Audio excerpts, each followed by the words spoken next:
Commander John Russell stood at the viewport of the scout vessel Pathfinder. The stars looked cold and distant from the edge of human space.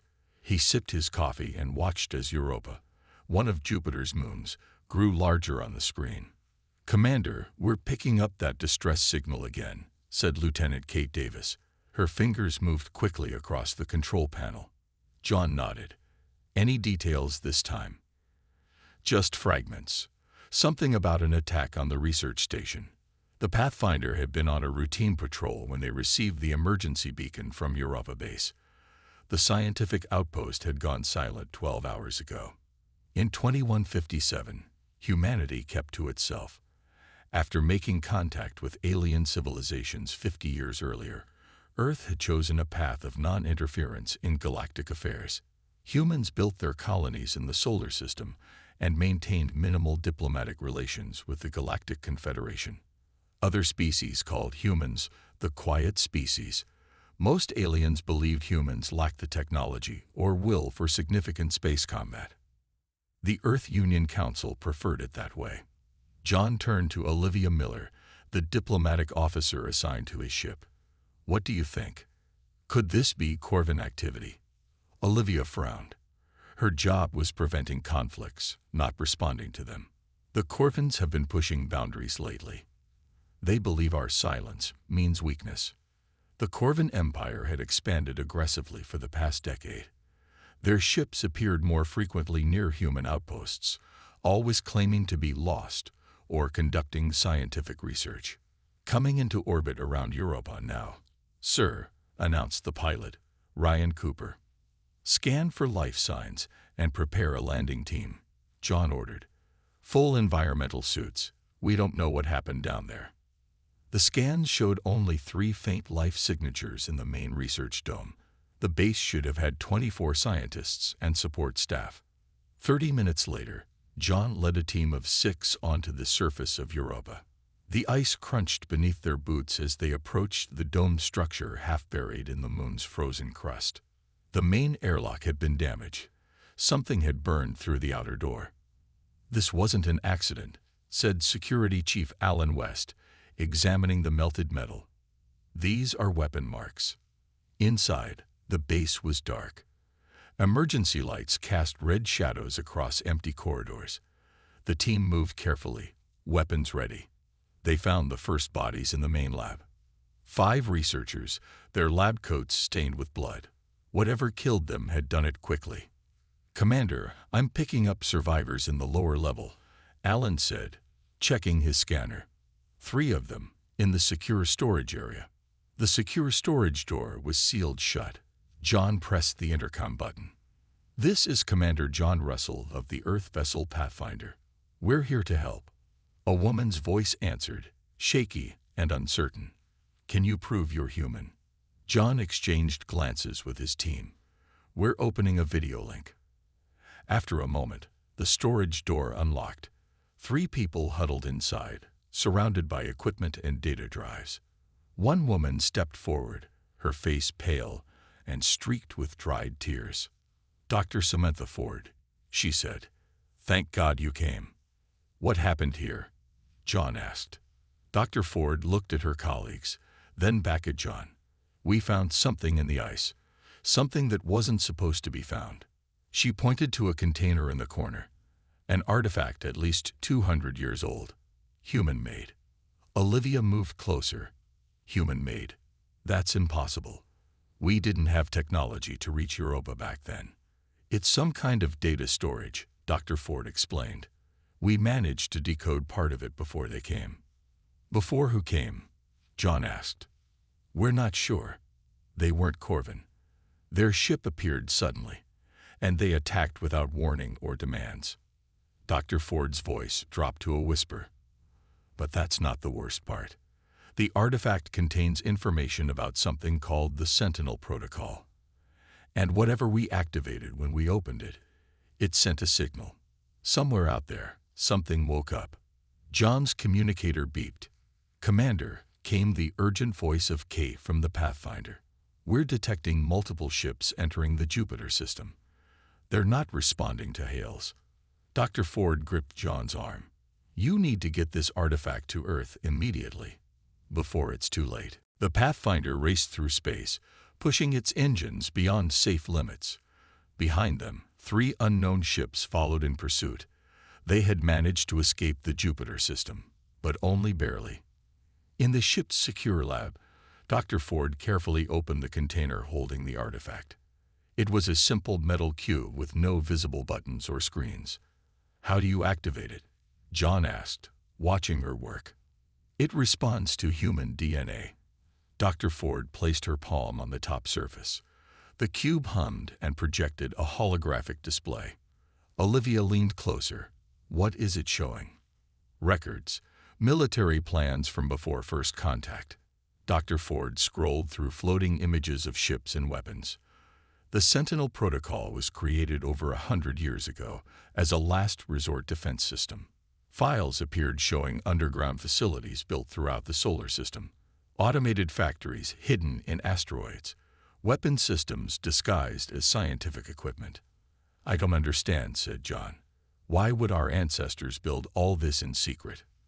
"They were afraid," Dr. Ford explained. "The early space explorers feared what they might find among the stars, so they prepared for the worst while hoping for the best." Olivia studied the files. "So all this time, while we presented ourselves as peaceful and non-threatening." "We had teeth," Dr. Ford finished. "Very sharp ones, hidden away just in case." The ship's alarm sounded. Lieutenant Kate's voice came over the speaker. "Commander, we're receiving an emergency transmission from Neptune Station. They're under attack."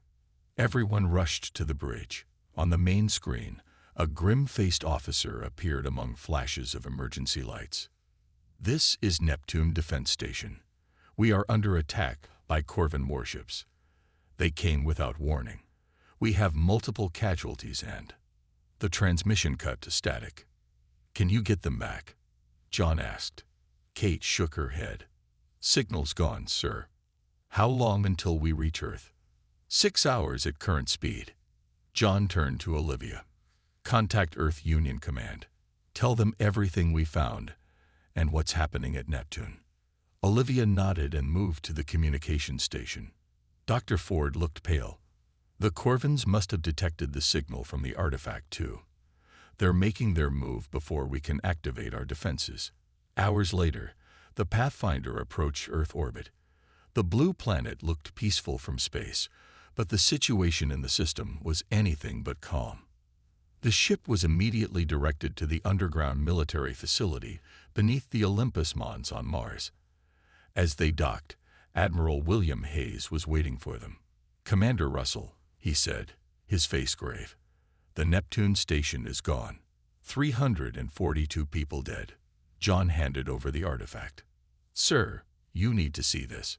In a secure conference room, Dr. Ford explained everything they had discovered. Admiral Hayes listened without interruption. When she finished, he sighed deeply. "I was briefed on parts of the Sentinel Protocol when I took command, but I never thought we would need to use it." "Sir," John asked, "what exactly is this protocol?" Admiral Hayes activated a wall screen showing a map of the solar system. "After our first encounters with alien species, humanity faced a choice. We could announce ourselves as a military power and risk starting conflicts, or we could appear peaceful while preparing in secret. We chose peace," Olivia said. "We chose silence," the Admiral corrected. "There's a difference. Our leaders decided to show restraint, to hold back our true capabilities. The Sentinel Protocol is what we held in reserve." He pressed a button, and hundreds of red dots appeared throughout the solar system. Hidden weapons platforms, stealth ships, manufacturing facilities that can be activated within hours. "And no one knows about this?" John asked. "Only a handful of people in each generation. We hoped it would never be needed." An officer entered the room. "Admiral, we've received a message from the Corvin Empire.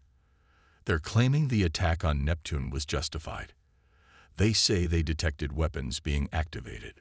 "They're lying," Dr. Ford said. "The artifact sent a signal, but it didn't activate anything." Admiral Hayes stood up straight. It's about to. He looked at each of them in turn. The Emergency Council has voted. After 50 years of silence, humanity will finally speak. He pressed his palm against a scanner. And our first words will be very, very loud. The next morning, John and Olivia were taken deeper into the Mars facility.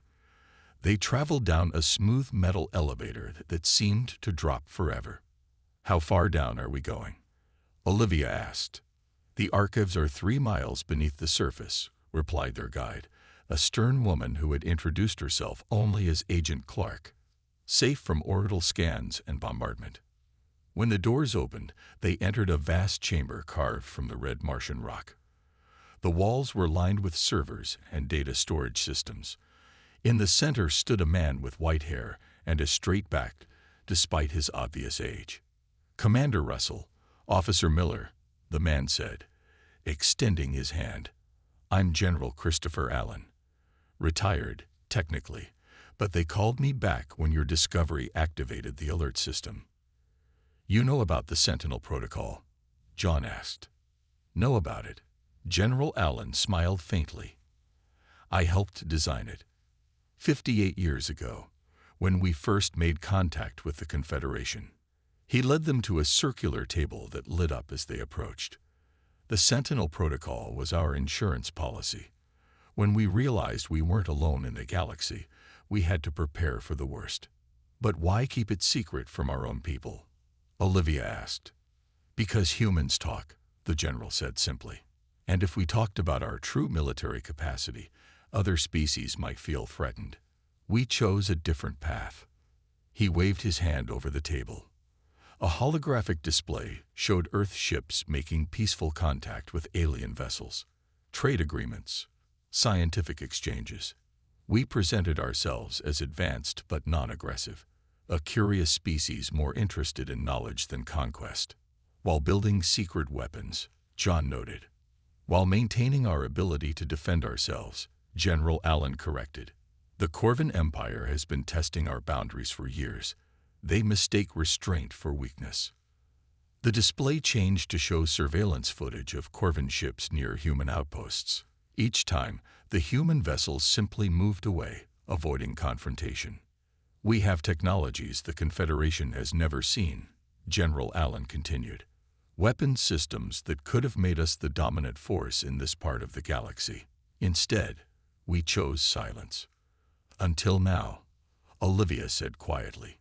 "Until now," the general agreed. Their meeting was interrupted by Admiral Hayes, who rushed in with a tablet in his hand. "The Corvans have attacked again. A mining colony on Titan. 300 civilians, mostly families." John felt his hands curl into fists. "Casualties." "Total loss," Hayes said grimly. "No survivors." The room fell silent. Then General Allen spoke, his voice cold and precise. "Show them the real archives." Admiral Hayes hesitated, then nodded. He pressed his palm against a hidden panel in the wall. A section of the floor slid open, revealing another elevator. "This facility is just the public face," Hayes explained as they descended further. "The records we keep for our own government officials who need limited clearance." The elevator stopped, and they stepped out into an even larger chamber. This one hummed with power. Advanced display systems lined the walls, showing real-time data from throughout the solar system and beyond. "Welcome to the true heart of the Sentinel Protocol," General Allen said. John stared at the displays in shock. One showed hundreds of small objects hidden in the asteroid belt, now glowing with active power signatures. Another displayed what looked like massive cannons built into the moons of Jupiter and Saturn, disguised as research equipment. "All this time," Olivia whispered. "We weren't just hiding," General Allen said. "We were watching, learning, and building." Admiral Hayes stepped up to a central control station. "The Earth Union Council has voted unanimously. We're initiating Phase 1. "What's Phase 1? John asked. General Allen's eyes were hard as stone. "Warning shots." On the main screen, they watched as hidden weapon platforms throughout the solar system powered up. Defense systems that had lain dormant for decades came to life. "We chose silence not from fear," General Allen said quietly, "but because we knew what our voices could unleash." Admiral Hayes looked at John. "Commander Russell, you've seen the Corvins in action. You've witnessed their attacks. Now I need you to deliver our response." The Pathfinder had been upgraded overnight. John barely recognized his own ship when he returned to the docking bay. Its hull now featured sleek weapon ports that hadn't been there before.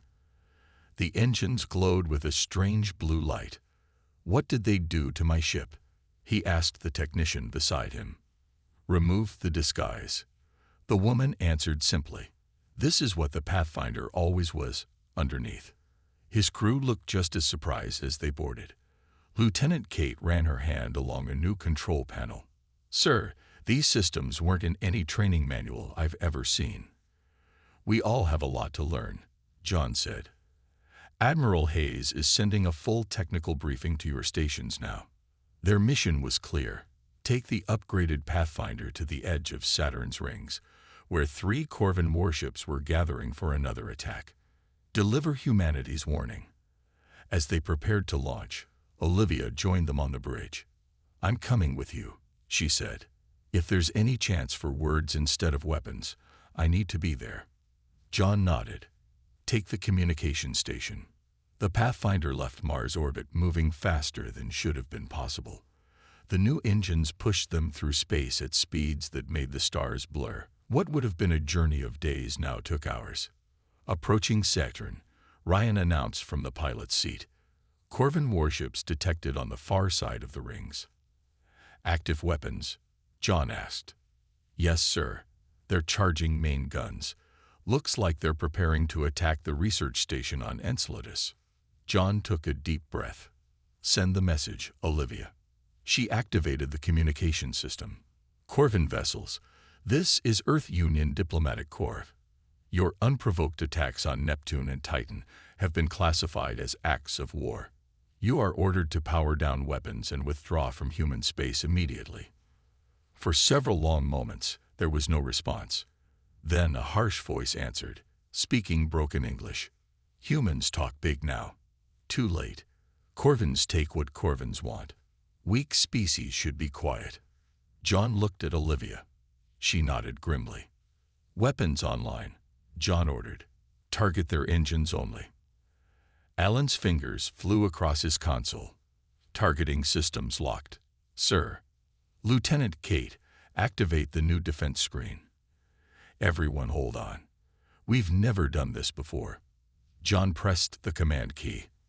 From the underside of the Pathfinder, 3 small devices launched toward the Corvin ships. They moved too fast to track with the naked eye. On the screen, they watched as the devices attached to the Corvin warships. For a moment, nothing happened. Then every system on all 3 enemy ships went dark. Their lights flickered and died. Their engines stopped glowing. "What did we just do?" Kate asked, staring at the readings. "EMP technology," John explained, "but far more advanced than anything the Confederation has. It targets only non-human systems." The Corvin ships drifted helplessly in space. Their life support systems still worked, but nothing else. "Send the second message," John told Olivia. She nodded. "Corvin vessels, your ships have been disabled, but your crews remain unharmed. This is a demonstration of human military capability. We have shown restraint. Next time, we will not." The main screen flickered, and the face of a Corvin appeared. The alien had gray-scaled skin and 4 eyes that blinked rapidly. "This trick proves nothing," the Corvin commander snarled. "The Empire has thousands of ships. You disabled 3. Our Emperor will send hundreds more." John leaned forward. "Tell your Emperor that humanity has been silent by choice, not by necessity. We have weapons that could destroy your entire fleet without leaving our orbit. Today we chose mercy. Do not make us choose otherwise." As they turned the Pathfinder back toward Mars, an urgent message came from Earth. The Galactic Confederation was calling an emergency session. News of humanity's show of force had spread quickly. Olivia looked worried. The other species are afraid. They've always thought of us as harmless. They thought wrong, John said. The ship's sensors suddenly blared a warning. A massive energy signature had appeared near Earth. Admiral Hayes was calling all ships back to defend the home planet. The Corvins are coming, Kate said. A lot more than 3 ships this time. John set his jaw. Then it's time to show them what else we've been hiding. The Pathfinder raced back to Earth at top speed, but John worried they wouldn't arrive in time. Reports showed 50 Corvin warships approaching the planet. This was no raid. It was an invasion force. We need to hurry, he told Ryan. Push the engines beyond safety limits if you have to. Meanwhile, Dr. Ford worked in the ship's lab with the artifact they had found on Europa. She hadn't slept in 2 days. Any progress? Olivia asked, bringing her a cup of coffee. Dr. Ford rubbed her tired eyes. The artifact contains activation codes for defense systems throughout the solar system. Some I recognize from the archives, but others, she pointed to a list of strange coordinates. These point to locations in the asteroid belt. There's something hidden out there that even General Allen might not know about. Olivia frowned. How is that possible? The Sentinel Protocol has been maintained in secret for generations. Each group of Guardians added their own layers of protection.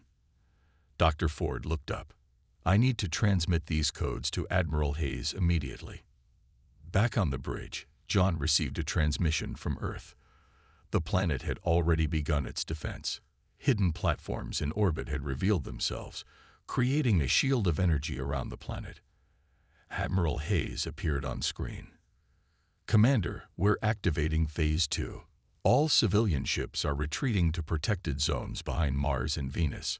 Military vessels are assuming defensive positions. What about the Confederation? John asked. Are they offering any help? Hayes shook his head. The opposite. The Confederation Ambassador Exertal is demanding we power down our illegal weapons systems immediately. They're more afraid of us than they are of the Corvins. That's ridiculous, Olivia said. The Corvins attacked us first. Doesn't matter, Hayes replied. For 50 years, we've been the quiet species. Now they're seeing our teeth for the first time. The transmission was interrupted as Dr. Ford rushed onto the bridge. Admiral Hayes, I've identified additional defense systems in the asteroid belt. Sending activation codes now. Hayes looked surprised. I wasn't briefed on anything in the belt. Sir, John said, our ancestors were very thorough. Hayes nodded. I'll activate them immediately. Get back to Earth as fast as you can, Commander. We need every ship we have. As the Pathfinder approached Earth orbit, they could see the Corvin fleet arranged in attack formation. The Earth defense grid was fully visible now. A network of platforms and satellites that glowed with energy. It's beautiful, Kate whispered. Admiral Hayes contacted all human ships. The Earth Union Council has made its decision. We will protect our people. Initiate Sentinel Protocol. Phase 2. Throughout the solar system, hidden systems came to life. On Mars, massive cannons emerged from beneath the red soil. In orbit around Jupiter and Saturn, disguised research stations transformed into weapon platforms. And in the asteroid belt, something new awakened. Hundreds of small objects began to move, leaving their hiding places among the rocks. What are those? John asked, watching the objects on the screen. Dr. Ford smiled for the first time in days. Autonomous defense drones, thousands of them. The Corvin fleet began its advance toward Earth. Their lead ships fired the first shots, which dissipated harmlessly against the energy shield. On the main communication channel, the voice of the Corvin Emperor himself boomed. Humans, your tricks and toys do not frighten the Empire. Surrender now, and we may allow some of you to live as servants. Admiral Hayes responded from Earth Command. We chose peace for 50 years. We chose to be quiet and non-threatening. That choice has been taken from us. He gave the signal, and Earth's defense grid fired. Not random shots, but precise beams that targeted only the weapon systems of the Corvin ships. 20 enemy vessels suddenly found themselves unable to fire. In the asteroid belt, the swarm of drones accelerated, heading toward the battle. "They underestimated us," Olivia said quietly. "They thought our silence meant weakness." John nodded. "They're about to learn the difference between being peaceful and being helpless." The Pathfinder joined Earth's defense fleet as the full might of humanity's hidden arsenal was finally revealed. The ancient fury, kept dormant for so long, was now fully awake. The space around Earth turned into a battlefield unlike anything the galaxy had ever seen. The Corvin fleet regrouped after the initial shock of Earth's defenses. They switched to smaller, faster attack ships that darted toward the planet. "They're trying to find gaps in our shield," Kate reported from her station. John nodded. "Standard Corvin tactics. They use numbers to overwhelm." But humanity's defenses had been designed by people who understood war all too well. The shield adjusted automatically, thickening where attacks concentrated. Admiral Hayes contacted the Pathfinder. "Commander, we need you to lead a strike team. The Corvins have managed to land forces on our Mars colony." "What about Earth?" John asked. "Earth is holding. The shield is working better than expected. But Mars needs help now." John turned to his crew. "Prepare for atmospheric entry. We're going to Mars." As the Pathfinder changed course, they could see the swarm of drones from the asteroid belt arriving at the battle. The tiny machines moved with perfect coordination, surrounding Corvin ships and disabling their systems one by one. "How are they so effective?" Olivia wondered, watching the drones work. Dr. Ford, who had joined them on the bridge, explained. "They were designed to learn and adapt. They've been observing alien technology for decades from hiding. They know exactly where to strike." The journey to Mars took minutes rather than days with their enhanced engines. As they entered the atmosphere, they could see fires burning across the surface. The main human settlement near Olympus Mons was under attack. "Multiple Corvin landing craft detected," Alan reported. "They'd breached the outer dome and entered the city." John set his jaw. "Land us at the emergency port. We'll enter through the underground tunnels." The Pathfinder touched down at a hidden entrance on the far side of the settlement. John led a team of 20 crew members equipped with combat gear that had been stored aboard the ship. "I didn't even know we had these," Kate said, examining her powered armor suit. The lightweight material moved with her body but could stop energy weapons. "Stay in communication range," John ordered as they entered the tunnels. "And remember, we protect civilians first." Inside the Mars colony, chaos reigned. Corvin soldiers had pushed through the main plaza and were advancing toward the command center. Civilians ran for shelter as security forces tried to hold the line. John's team emerged from the tunnels behind the Corvin forces. "Now," he ordered. Their weapons fired with surgical precision, targeting the Corvin combat suits rather than the aliens themselves. The invaders suddenly found their armor locked in place, unable to move. "What is this?" one Corvin commander shouted, struggling against his frozen suit. "Human technology," John answered simply. "We designed it specifically for your combat systems." The Mars Defense Forces, seeing the Corvins immobilized, quickly moved to secure them. Colonel Greg Hart, head of Mars Security, approached John. "How did you do that?" he asked, looking at the frozen Corvins. 50 years of watching and learning," John said. "We studied every piece of alien technology we could access." Above them, the battle in orbit continued. The Corvin fleet was in disarray, caught between Earth's defense grid and the swarm of drones. But more enemy ships were arriving. On the Pathfinder, Olivia received an urgent message from the Galactic Confederation. Ambassador Exertol requested an immediate meeting. "They're finally ready to talk," she told Dr. Ford. "They've seen what we can do." Dr. Ford looked skeptical. "Do they want to help us or stop us?" "Both, probably," Olivia admitted.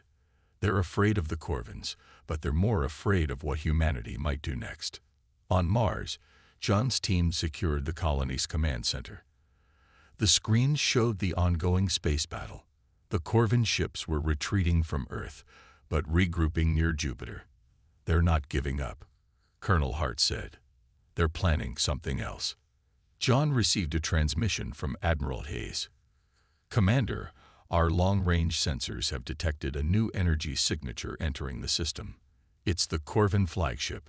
The Emperor himself is coming." Why would he risk himself? John wondered. "Because he's bringing something with him," Hayes answered grimly. "Something big enough that he thinks it can overcome all our defenses at once." The Corvin flagship appeared at the edge of the solar system, a massive vessel 3 times larger than anything humans had seen before. It moved slowly but steadily toward Jupiter, where the remaining Corvin forces gathered around it like a protective shield. "What are they planning?" Admiral Hayes asked during an emergency council meeting. John, Olivia, and Dr. Ford attended via secure video link from Mars. General Allen studied the sensor readings. "The flagship is carrying some kind of energy weapon. It's similar to technology we've observed in Confederation research stations, but much more powerful." "Can our shields withstand it?" someone asked. The general's face was grim. "Unknown. We never planned for something of this magnitude." John leaned forward. "Sir, I have an idea. The Corvins don't know how much we know about their systems. What if we could get aboard that flagship before they use their weapon?" The room fell silent. Admiral Hayes narrowed his eyes. "You're suggesting an infiltration mission. It would be suicide." "Not necessarily," Dr. Ford interjected. "The artifact we found contains detailed schematics of Corvin ship designs. Their security protocols haven't changed much in 50 years. They never thought they needed to upgrade them." "Even so," Hayes argued, "how would you even get aboard undetected?" "The same way our ancestors hid their defenses," John said, "by making something look like it's something else." 2 hours later, the Pathfinder approached the Jupiter system, moving slowly and trailing debris. The ship's power flickered and emergency lights flashed. To all appearances, it was a damaged vessel limping away from the battle. Inside, the crew worked at battle stations. Their systems were fully operational, just disguised to appear damaged. "Corvin patrol approaching," Kate warned. "They're scanning us." "Continue broadcasting distress signals," John ordered. "Let them think we're crippled." The Corvin patrol ship moved closer, weapons ready but not firing. "They're hailing us," Olivia reported. John nodded. "Answer, but keep the video scrambled. Make it look like our systems are failing." Olivia opened the channel and spoke in a panicked voice. "This is Earth Vessel Pathfinder. We've taken heavy damage. Life support failing. Request immediate assistance." The Corvin voice that answered sounded amused. "Human ship, surrender and prepare to be boarded. The Emperor may show mercy if you have useful information." "Understood," Olivia replied, adding a cough for effect. "Opening docking port. Please hurry." The patrol ship moved alongside the Pathfinder and extended a docking tube. John nodded to his security team, who positioned themselves out of sight. "Remember," he said quietly, "we need their ship intact and their communication codes." When the Corvins boarded, they found a seemingly abandoned bridge with emergency lights only. As they moved deeper into the ship, John's team ambushed them with the same technology they had used on Mars. Within minutes, all 15 Corvin soldiers stood frozen in their armor suits. "Phase 1 complete," John reported to Earth Command. "We have their ship and their codes." Ellen quickly accessed the Corvin patrol ship's systems. "I can use these credentials to get us close to the flagship. They'll think we're returning from a scouting mission." As they approached the massive Corvin flagship using the captured patrol ship, they could see the enormous weapon mounted on its bow. Energy pulsed along its length as it charged. "That thing could destroy a planet," Dr. Ford whispered, studying the readings. The flagship's docking control hailed them. "Patrol Ship Delta, report findings." Ellen transmitted the stolen codes in a pre-recorded Corvin voice message reporting no threats detected. After tense moments, the docking control responded. Proceed to Bay 12 for debriefing. Their small ship landed in the massive docking bay among dozens of Corvin vessels. John's team, now wearing modified Corvin armor, disembarked. We have 30 minutes until they realize something's wrong, John said. Let's find that weapon control room. Using the schematics from the artifact, they navigated the enormous ship. Corvin crew members passed them without suspicion, thinking they were just another patrol team. The main control chamber should be 2 levels up. Dr. Ford guided them through their hidden earpieces. As they approached the central elevator, alarms suddenly blared throughout the ship. A voice boomed in the Corvin language. "They know we're here," Olivia translated. "They're saying intruders have been detected." John checked his weapon. "Then we stopped being subtle. Run." John and his team raced through the corridors of the Corvin flagship. Guards appeared at every turn, but the human weapons cut through their defenses with shocking ease. "How much farther?" John asked as they ducked behind a corner to avoid enemy fire. "2 more sections," Alan replied, checking the map on his wrist device. "But they're sealing bulkheads to trap us." Kate pointed to a maintenance shaft. "Through there. These ships have service tunnels for repair drones." The team squeezed into the narrow passage. As they crawled forward, they could feel the massive ship vibrating around them. The weapon was nearly charged. "Admiral Hayes," John called through his communicator. "What's happening out there?" Hayes's voice came through with static. "The Corvin weapon is powering up. Our sensors show it could punch through even our strongest shields. You need to stop it now, Commander." They emerged from the tunnel directly into the weapon control chamber. Corvin technicians turned in surprise as armed humans appeared in their midst.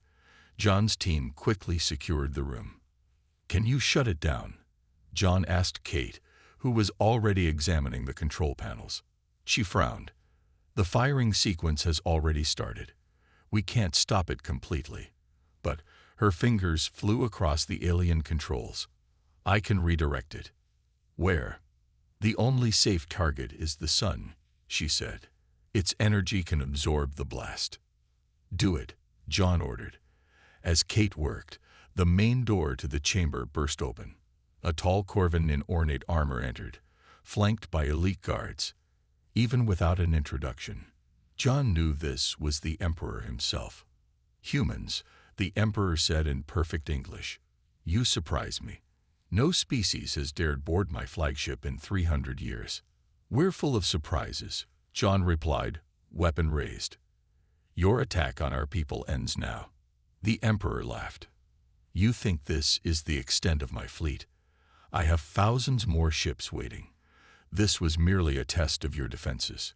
"Target changed," Cave announced. "The weapon will fire at the sun in 20 seconds. The Emperor's 4 eyes widened. "Stop her," he ordered his guards. But it was too late. The massive ship shuddered as the weapon discharged, sending a blinding beam of energy toward the sun instead of Earth. The blast caused solar flares to erupt, washing the system in radiation that the human defense grid was specifically designed to withstand. The Emperor roared in anger, drawing an energy blade. "You have merely delayed the inevitable." Before he could attack, the flagship rocked violently. On the monitors, they could see hundreds of small objects surrounding the ship. The drone swarm had arrived. "Emperor," John said calmly, "look outside. Those drones are disabling every ship in your fleet. Your weapon is useless. Your invasion has failed." Back on Earth, Admiral Hayes addressed the Emergency Council. "The Corvin flagship has been neutralized. Their Emperor is requesting terms for withdrawal." General Allen smiled faintly. "And the Confederation? Ambassador Exertal is suddenly very interested in a mutual defense treaty with us," Hayes replied. 3 days later, John stood at the viewport of the Pathfinder, watching as the Corvin ships retreated from the solar system. Olivia joined him. "The Corvin Empire has agreed to recognize human space as sovereign territory," she said, "and 6 other species have requested alliance negotiations." "They're afraid of us now," John noted. "They respect us," Olivia corrected. "There's a difference. Dr. Ford entered the bridge, carrying the artifact that had started everything. The Council wants this secured in the archives. They're calling it the Silent Guardian now, a reminder of our policy going forward. And what is that policy? John asked. Admiral Hayes's voice came from the communication screen. The same as it always was, Commander. We prefer peace. We choose restraint when possible. But the galaxy now knows that humanity's silence was a choice, not a weakness. As the Pathfinder turned toward Mars, John thought about how quickly everything had changed.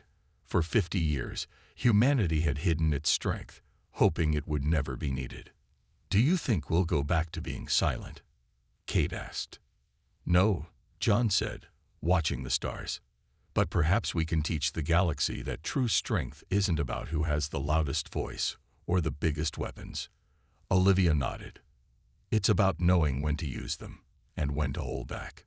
The ancient fury had been awakened, but humanity would ensure it served wisdom rather than vengeance.